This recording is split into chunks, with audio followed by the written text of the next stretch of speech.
Kumusta kayo mga boss? Pasensya na po, medyo natagalan ako makapag-upload ng video, ano? At meron lang po tayong dapat na unahin. Ito po, meron ako dito i-share sa inyo mga boss. Yan, ito, tanggal na natin yung cover ng LCD niya. Yan, ang model niya ay Acer, ano po? Acer, okay, Acer laptop ito. Yan, ito, inalis ko na po yung cover niya dyan, inulit ko lang. Makikita nyo dyan ang issue niya.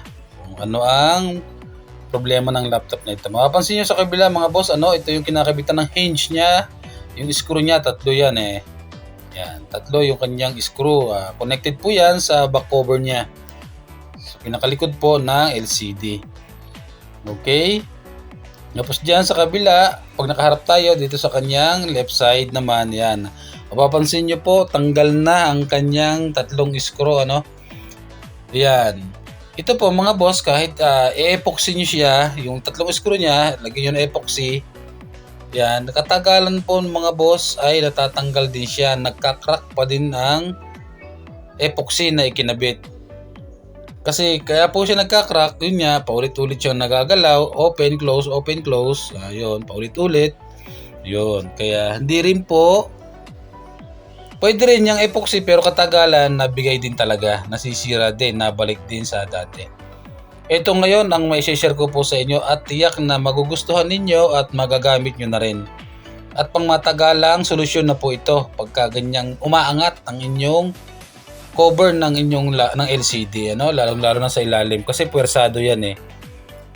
Okay, yan. Napansin nyo yung tatlong screw natin, tanggal na.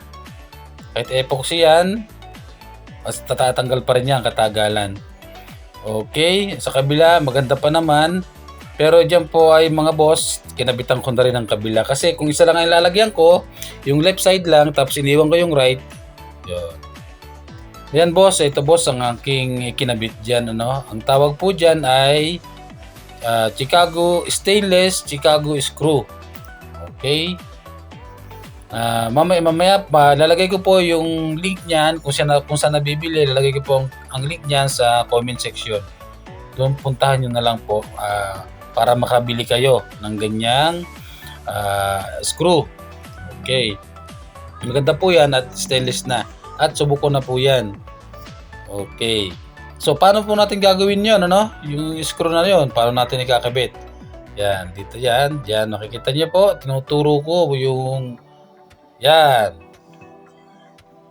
Yan, ikakabit po natin. Kahit isa lang po mga boss, kahit isang screw lang, pwede na siya mapatibay. Kahit hindi na tatlo, isa lang pwede na. Matibay na po yun at maganda ang pagkakalapat, Okay. Dito medyo napahaba lang ang aking screw na bili, pero pinutulan ko yan. Tatansyahin nyo na lang po mga boss kung anong screw ang dapat nyong mailagay, kung anong haba. Kasi iba-iba naman po ang kapal ng cover ng laptop, Yung LCD niya, iba-iba ang cover niyan. Sukatin nyo na lang po kung anong fit para sa laptop nyo. Yan. Yan, binutasan ko siya. Okay. Yan, yun po yung dito sa may right side na screw. Yan po yung original niya. So, ang nabili ko po ay medyo mahaba, pinutulan ko siya dyan. Putol po ako dyan. Okay, Para di na kayo magputol, sukatin nyo po yung sa inyo, tapos order kayo kung ano ang fit para sa cover. Okay? Ito malaking bagay ito sa inyo, makakatulong po sa inyo to. At dito ay pag matagalan na yan, hindi na paulit-ulit yung gagawin. Fix na po siya. Tsaka presentable din po ang ating kakabit na nut. Okay, hindi siya mukhang parang nilagay lang na screw na nut. Yan po ay presentable at magandang tingnan pag natapos na. Okay. So yan, mapapansin nyo po dyan ay isa lang ang aking inilagay. Yun, naglagay lang po ako sa gitna kasi nandyan talaga ang puwersa niyan eh. Nasa may bandang gitna ng hinge. Okay. Yan na po. Sa may nilabas ko po yung sa may yung flat nakalabas sa may likod sa takip, yung Yung screw sign dito naman sa loob. Yan.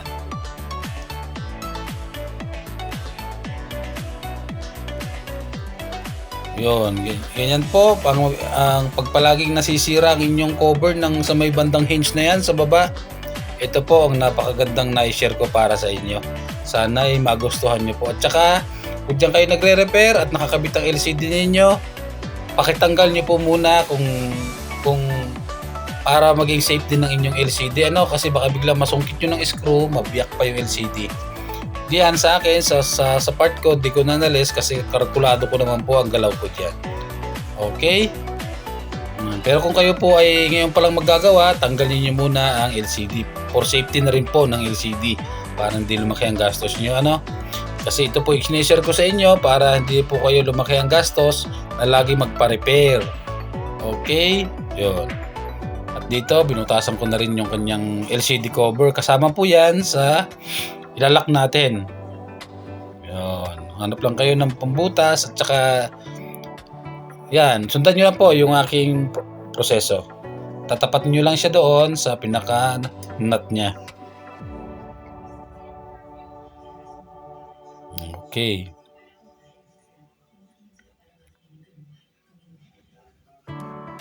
Yun. Okay. Ganyan po ang gagawin ninyo.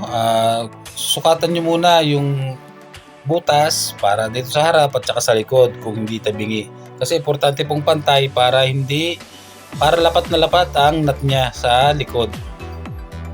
Okay? Yun. Ay, isa lang po mga boss, isang nut lang at madadala niya lahat yan at napakaganda ng lapat. Maggalaw man ang magalaw, hindi na po siya magkakrak ulit. Ito pong ginawa natin ito, na sinare ko sa inyo, last option na po ito sa hinge na ganyan ang issue. Okay, last option na po yan. Kung lagi kayong nabubunutan ng tornilyo kahit naka-epoxy na, Yun. Ulitin ko po, pasensya na ulit mga boss ko at ngayon lang ako nakapag-share ng video. Pasensya na po at meron lang akong inayos na ibang mga bagay. At makakaasa po kayo, marami na po ulit akong, sunod-sunod na po ulit ako mag-upload ng mga videos ko na may share para sa inyo. At salamat din po sa panonood nyo at pagsasubscribe sa aking munting channel mga boss. At pa-share na rin po para makatulong na rin sa ibang mga nangangailangan ng ganitong tulong na may mga problemang laptop na ganito. Po? Okay, thank you. At dito nailagay ko na yung ating lock nut, Yan. Nakapansin nyo dyan mga boss, ang ganda po ng lapat niyan. Napakatibay pa. Yan, sa side view ko yan. Tsaka hindi rin po problema siya pag inilapat na hindi siya tumutukod. Sakto lang po ang lapat noong nut doon sa may keyboard banda niya. Yan. Tingnan niyo mga boss, ang ganda ng lapat niyan. Tsaka pag yan, pansin niyo rin, presentable pa rin yung ating nut. Kahit ganyan siya, maganda pa rin po tingnan yan. Kahit ganyan siya, maayos, malinis tingnan. Okay, ang ganda ng lapat niya.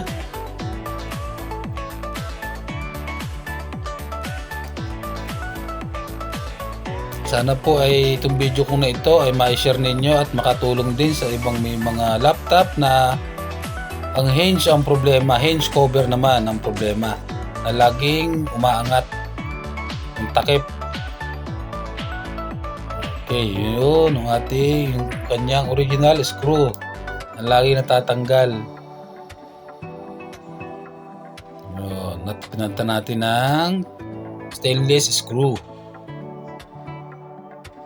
Lalagay ko na lang po sa comment box ang link na kung saan mabibili yung stainless screw nut na yan. Yan, mapapansin nyo dyan mga boss, isa pa lang ang nakabit ko. Dinalawa ko na po yan, dinamay ko na rin po dyan yung right niya para hindi na siya i-repair kalaunan yung right. Kasi tagalan, masisira din yon, matatanggal, kaya sinama ko na po kahit okay pa. Sinama ko na para pantay na rin sila. Okay po, ito po yung sample picture. Yan, okay na siya, dalawa na. Ayun, at salamat po sa panonood mga boss, mga madam.